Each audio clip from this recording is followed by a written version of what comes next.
আমি ছোটুদা, আমি যেমন একটা বিউটিশিয়ান তেমন আমার পড়াতেও ভালোবাসে।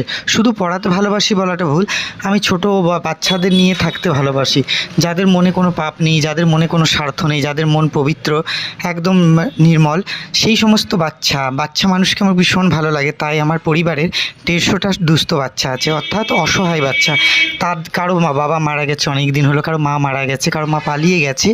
সেই সমস্ত বাচ্চাদের যাদের পরিবারের ক্ষমতা নেই টিউশন দেওয়ার, তো তাদেরকে স্কুলের বাইরে আমি দুবেলা টিউশন দিই এবং নিয়মিত টিফিন দেওয়া তাদেরকে আমি নিজের সন্তানরূপে যেহেতু আমার জীবনে এনেছি, তাদের যে আমার জীবনের অংশ করে নিয়েছি, তাই তাদের জন্য পুজোতে জামা দিই, মকর সংক্রান্তিতে জামা দিই, বৈশাখ মাসে পয়লা বৈশাখ জামা কাপড় দিই এবং প্রতিদিন তাদের একটা টিফিনের ব্যবস্থা করি। মাঝে মধ্যে পুষ্টিকর খাদ্য, ওদের ছোট ছোট আবদার অনুষ্ঠান করি, আবদার মেটাই, তাদের মুখে দুমুঠো অন্ন যখন তুলে দিতে পারি, তার থেকে বড় আনন্দ যে কি আমার জীবনে হতে পারে না। না আছে আমার অন্য কোনো স্বার্থ, অন্য কোনো চাওয়া পাওয়া। আমার শুধু চাওয়া পাওয়া এদের একটা উজ্জ্বল সুন্দর ভবিষ্যৎ, যেটা হতে পারে আপনাদের সকলের সহযোগিতায়। তাই দয়া করে সবাই পাশে থাকবেন এবং সহযোগিতা করবেন, যাতে এই ছোটো ছোটো বাচ্চাগুলোকে একটা সুন্দর ভবিষ্যৎ উপহার দিতে পারি।